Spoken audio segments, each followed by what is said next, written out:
News conferences typically involve cameras and strategy games, but this one went off like fireworks.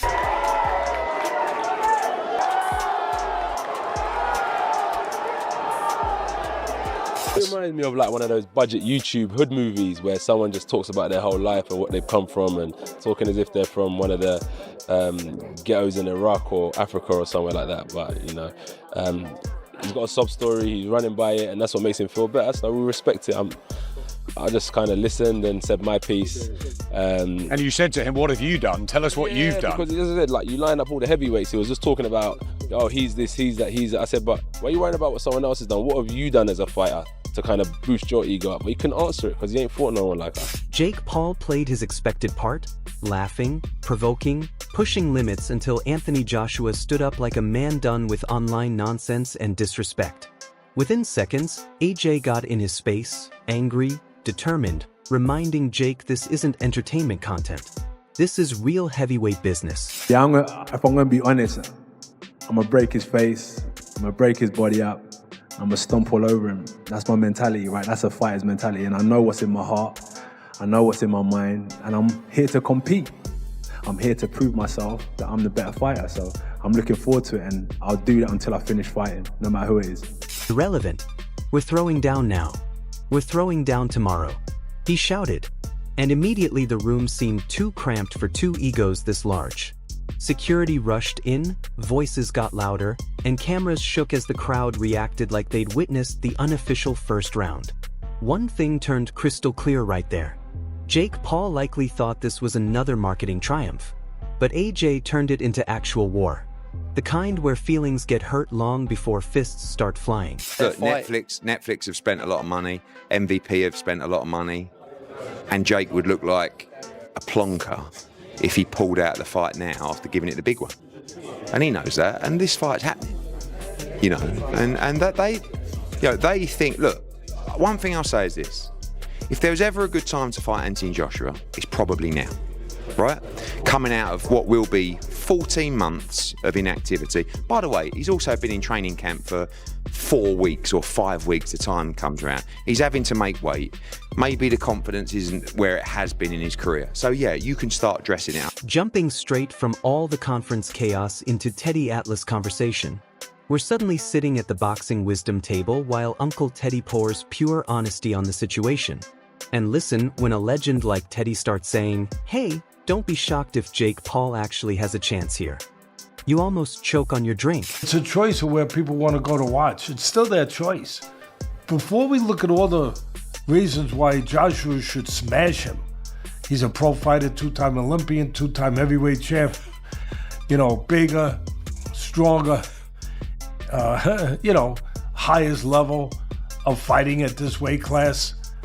I mean, he should destroy him like he destroyed Ngannou. And a lot of people will use that comparison. But styles make fights. And Jake Paul's not going to fight him the way Ngannou fought him. The man breaks it down like he's solving a puzzle. Jake's younger, Jake's faster. Jake's smarter with those sneaky contract tricks. And Anthony Joshua, he hasn't fought in forever. He's cutting weight like he's auditioning for a modeling gig. And mentally, who knows which version of AJ shows up to that ring. Teddy's basically giving us a checklist of things the internet forgot to consider. Like how Jake just surviving 8 rounds might count as winning in Jake Paul world. Maybe Paul has some advantages. He's younger. His feet are a little faster. I know he's not at that level of a fighter, I get it. But his feet are faster. Joshua's feet are not that fast, closing gaps, getting to somebody. To hit him, even if you're better than him, you still got to get to him to hit him. Also, Joshua, last time he fought was over a year. He hasn't fought He was basically retired. Where's his mind at? He even brings up Netflix lawyers like they're guarding humanity's future, saying they're not signing off on a live disaster broadcast. And you, me, all of us are sitting there like, is Teddy Atlas really saying this upset could kind of make sense? That's when you know this fight has officially gone from circus to science experiment to maybe, just maybe, we shouldn't laugh too hard yet. I'm just putting it out there that before you just say, yeah, it's gotta be Joshua, don't discount how smart Mr. Paul has been so far.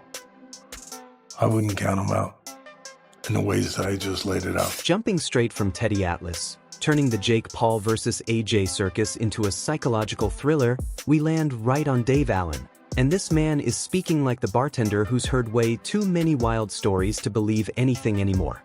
He's staring at BoxRec like it's a crime scene file, double-checking Jake Paul's past opponents just to make sure his eyes aren't lying. And you, me, we're nodding along because this matchup really does feel like someone hit the randomizer button on boxing. I reckon this kid Jake Paul could win an area title, definitely. I really think he could. He trains hard. I respect all of that. I respect him for what he's doing. Brilliant, you're having a go, amazing.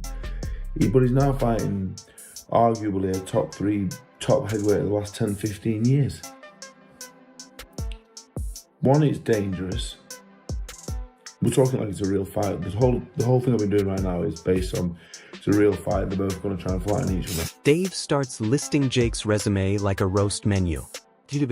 Basketball player, check. MMA fighters who retired before TikTok existed, check. And when he gets to Tommy Fury, lovely lad, but area title level at best, I swear even my coffee pauses to listen. Allen gives Jake his flowers. Top 3 heavyweight of the last 15 years versus a guy who used to weigh 13 stone fighting YouTubers. Brother, even logic is trying to tap out. And then Dave Allen does what every honest boxing brain eventually does. He says the quiet part loud. This is dangerous. Not funny. Dangerous. Heavyweight sleep mode. Dangerous. It's dangerous. He's not a heavyweight, he's a cruiserweight, if that. Turned pro at 13-2. And he wasn't a kid, he was 23 years of age. He wasn't a kid, he's not grown into heavyweight. He boxed Julio Cesar 5 months ago at 14-3. Might cut a bit of weight, might come down from 15 stone, but it's dangerous, really. It's dangerous.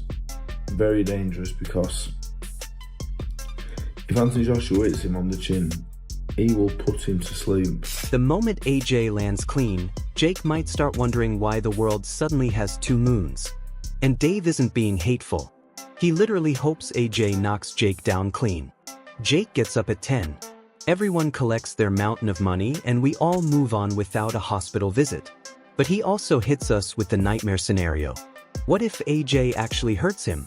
What happens to the sanctioning, the promoters, the whole sport? And as he's saying all this, we're sitting here with that same nervous grin because yeah, it's all fun and memes until a heavyweight cannonball touches a cruiserweight jaw. Dave wraps it up perfectly. He'll watch it the same way you watch a circus stunt that looks entertaining but might end with paramedics. The intrigue is there to watch it for me, yeah, I will watch it. The same way I would go to the circus to watch, to be entertained by something a bit mad. But Anthony Joshua, for taking the fight, I'm not sure, so it's a lot of money to turn down, to be fair. But if Anthony Joshua goes in there with Jake Paul, plays nicely, wins on points, takes longer than 2 or 3 rounds, reputation with the casual public done. I'll watch it if he's holding up and playing nicely. I'll understand. I'll watch it and think, well, he could have stopped it. Sliding out of Dave Allen, breaking down the AJ versus Jake circus like a man reviewing a theme park safety manual, we land straight on Steve Ford, the guy who's been inside the Jake Paul camp, eating jabs for breakfast, and watching this madness unfold up close. And Steve sounds like that one friend who says, yeah bro, it's crazy but hear me out. While holding a parachute, he's telling us Jake's mentality is the real wild card. The dude genuinely believes he can beat Anthony Joshua. And honestly, that kind of stubborn confidence is half the reason this fight even exists.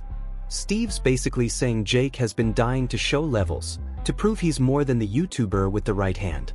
But business politics kept giving him ex-NBA players and semi-retired MMA guys.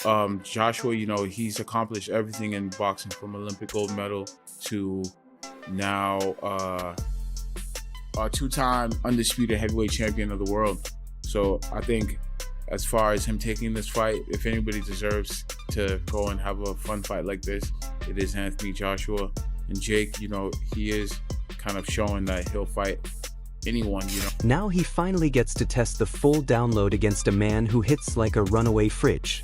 This is like skipping driving lessons and entering the Formula One main race. Admirable, but slightly terrifying. And Steve's out here nodding like, yep, let's see what happens. Then the interviewer drops the classic UK debate. Is AJ chinny? And Steve reacts like someone just insulted his grandma's cooking. He breaks it down perfectly. Heavyweight punches aren't love taps. They're meteor strikes. Ruiz, Dubois, Klitschko. Those dudes could put anyone on the canvas. And when they ask if Jake has power to hurt AJ, Steve goes full scientist. Speed is power. Translation: danger doesn't always arrive wearing a big cape. Sometimes it sneaks up wearing Nike footwork. And why is he chinny? Because he got stopped by Daniel Dubois and Ruiz. I mean, listen, this is a contact sport, you know. Like if you get hit, the human body's not made to be getting punched in the face. If you get hit, especially by these guys, Andy Ruiz, who's a good puncher, Dubois, we know is a big puncher. You get hit clean, you're gonna go. You're possibly gonna go down. Especially those guys, 230, 40, 50-pound guys. You know. He says Jake is quick, sharp, unpredictable, but he also admits Joshua isn't coming to play patty cake. The man's preparing for Tyson Fury next, and Jake is trying to crash that party like a wild card villain. So, the question isn't, can Jake land? It's, will he survive what lands back? And that suspense is exactly why you and I are counting the days like kids waiting for a roller coaster to drop. This whole AJ versus Jake Paul saga is part blockbuster, part science experiment. Joshua turned the press conference into round zero. He's training like a king, sharpening his crown, and Jake is out here rewriting the script with wild confidence and heavyweight sparring partners. Teddy Atlas is warning us not to ignore the sneaky variables. Dave Allen is calling it entertaining but genuinely dangerous. And Steve Groard is saying mentality plus speed might make this way crazier than people think. No, but I would imagine he's going to come. He's going to be on his P's and Q's.